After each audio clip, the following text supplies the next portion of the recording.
লন্ডনে 17 বছর স্বেচ্ছায় নির্বাসনে থাকার পর মা খালেদা জিয়ার মৃত্যুর আগে দেশে ফেরেন বিএনপি নেতা তারেক রহমান। খালেদা জিয়ার মৃত্যুর পর তারেক রহমানই এখন বিএনপির চেয়ারম্যান পদে রয়েছেন। 2026-এর ফেব্রুয়ারিতে আসন্ন নির্বাচনে তিনি দুটি আসন থেকে লড়ছেন। মোদ্দা কথা, বাংলাদেশের রাজনীতিতে এখন তারেক রহমান বেশ প্রভাবশালী একটি নাম। আর সেই তারেক রহমানের গাড়িতেই কিনা কাগজ সেটে পালিয়ে গেল বাইক আরোহী। ঠিক কি হয়েছে বিস্তারিত বলবো, তার আগে ভিডিওটা দেখাই, দেখুন।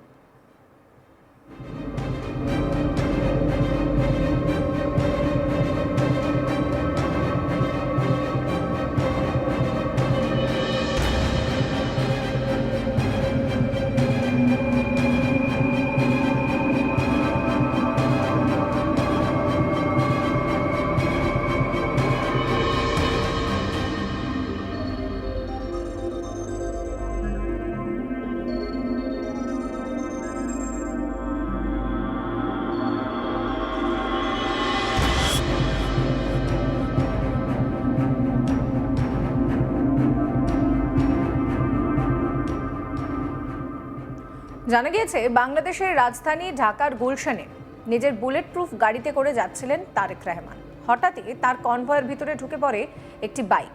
পরে সেই বাইক আরোহী হঠাৎ করে একটি রহস্যময় সাদা কাগজ তারেক রহমানের গাড়িতে সেঁটে পালিয়ে যায়। এই ঘটনার পর তারেক রহমানের নিরাপত্তা নিয়ে বড়সড় প্রশ্ন উঠে গেল। ভোটের আগে খালেদা জিয়ার ছেলে তারেক রহমানের বিরুদ্ধে কোনো ষড়যন্ত্র হচ্ছে কিনা সেটাও সেই নিয়েও জল্পনা শুরু হয়েছে। জানা গিয়েছে, বুধবার 14 জানুয়ারি স্থানীয় সময় রাত 11:40 এই ঘটনাটি ঘটে। জানা গিয়েছে, হঠাৎই নিরাপত্তা রক্ষীদের নজর এড়িয়ে এক বাইক আরোহী ঢুকে পড়ে তারেক রহমানের কনভয়েতে। এরপর বাইকে থাকা ওই ব্যক্তি তারেক রহমানের গাড়িতে চলন্ত অবস্থায় একটি সাদা কাগজ সেঁটে পালিয়ে যায়। যদিও পরে দেখা যায় যে ওই সাদা কাগজে কিছুই লেখা ছিল না। যদিও তারেক রহমান বা তার দল বিএনপি এই ঘটনা নিয়ে পুলিশের কাছে কোনো অভিযোগ দায়ের করেননি, কিন্তু পুলিশ স্বতঃপ্রণোদিতভাবে এই মামলা রুজু করে তদন্ত শুরু করেছে। কিন্তু এই রিপোর্ট যখন লেখা হচ্ছে, সেই লেখা পর্যন্ত ওই বাইক আরোহীকে শনাক্ত করতে পারেনি পুলিশ। ঘটনাস্থলে থাকা সিসিটিভি ফুটেজ খতিয়ে দেখে পুলিশ। যদিও সিসিটিভি ফুটেজ থেকে স্পষ্ট নয় বাইক আরোহীর চেহারা, ফলে তাকে শনাক্ত করতে মুশকিল হচ্ছে। গুলশান থানার ভারপ্রাপ্ত কর্মকর্তা রাকিবুল ইসলাম প্রথম আলোকে বলছেন যে বুধবার রাত আনুমানিক 11:40 গুলশানের 65 নম্বর সড়কে বাইকে আসা এক ব্যক্তি হঠাৎ তারেক রহমানের চলন্ত গাড়ির গায়ে কাগজ সেটে দ্রুত পালিয়ে যান। কাগজে কিছু লেখা ছিল না, বাইকটি ছিল সাদা রঙের। ঘটনার সময় কনভয়ের সঙ্গে নিজস্ব নিরাপত্তার দল উপস্থিত ছিল। কি উদ্দেশ্যে কাগজ ছাটানো হয়েছিল তারেক রহমানের গাড়িতে, তা নিয়ে উঠছে একাধিক প্রশ্ন। তারেক রহমানকে কি কোনো বার্তা দেওয়ার চেষ্টা করা হয়েছিল, নাকি কোন গাড়িতে তারেক রয়েছে সেটা চিহ্নিত করতেই কাগজ লাগানো হয়েছিল? তারেকের উপরে তাহলে কি প্রাণঘাতী হামলার কোনো ছক রয়েছে, তাও খতিয়ে দেখা হচ্ছে।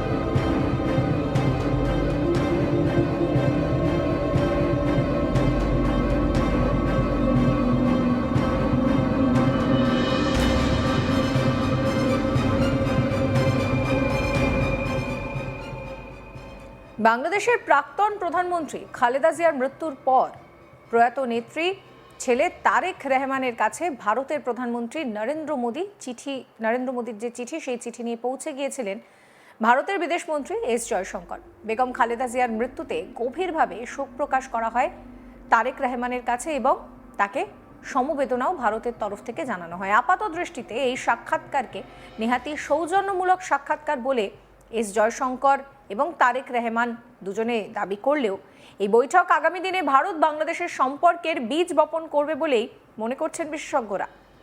বৈঠকে মোদি যে চিঠিটি তারেক রহমানের উদ্দেশ্যে লিখেছেন, তাতে কিন্তু ছত্রে ছত্রে ধরা পড়েছে একটা বিষয়, আর সেই বিষয়টা হলো বাংলাদেশের ভবিষ্যৎ নেতা হিসেবে তারেক রহমানকে ধরে নিয়েছেন মোদি। এমনকি তাঁর নেতৃত্বে বাংলাদেশের সঙ্গে ভারতের সম্পর্ক আরও মজবুত হবে বলে চিঠিতে উল্লেখও করা হয়েছে।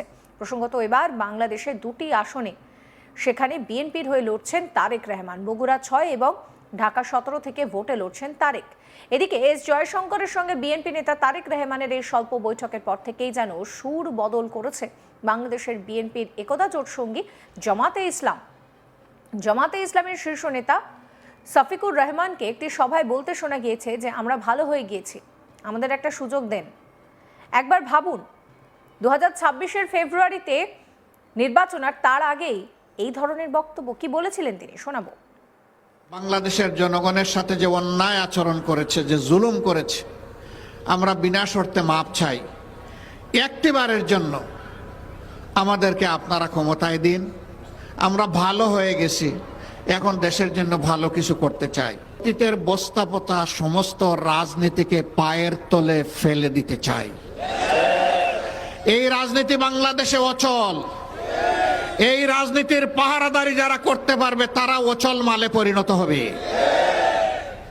এখন বাংলাদেশে নতুন রাজনীতি করতে হবে, যেই রাজনীতি হবে দেশ জাতি স্বাধীনতা এবং সার্বভৌমত্বের পক্ষে, যেই রাজনীতি হবে বিশ্বে মাথা উঁচু করে দাঁড়ানোর পক্ষে, যেই রাজনীতি হবে দুর্নীতির বিপক্ষে, যেই রাজনীতি হবে চাঁদাবাজদের বিপক্ষে, যেই রাজনীতি হবে দখলবাজদের বিপক্ষে, যেই রাজনীতি হবে মামলাবাজদের বিপক্ষে,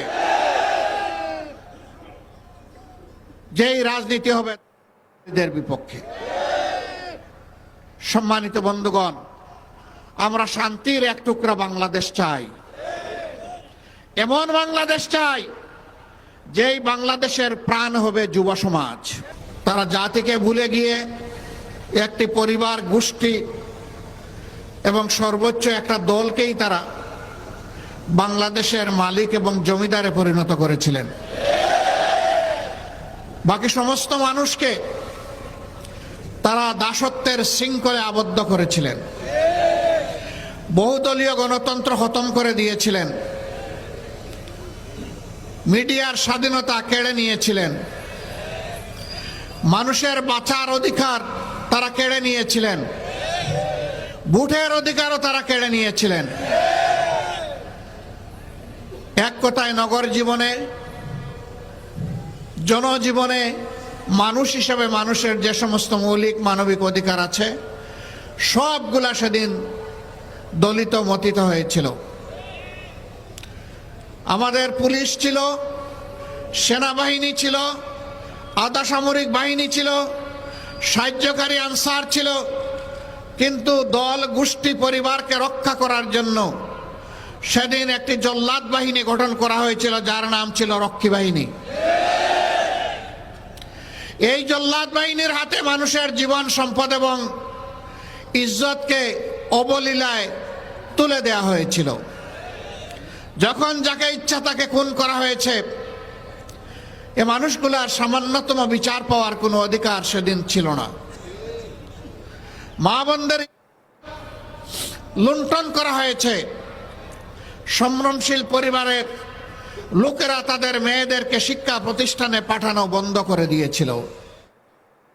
সমস্ত খবরের আপডেটের জন্য আপনাদের নজর থাকুক আজ তাক বাংলায়। চ্যানেলটিকে সাবস্ক্রাইব করতে ভুলবেন না।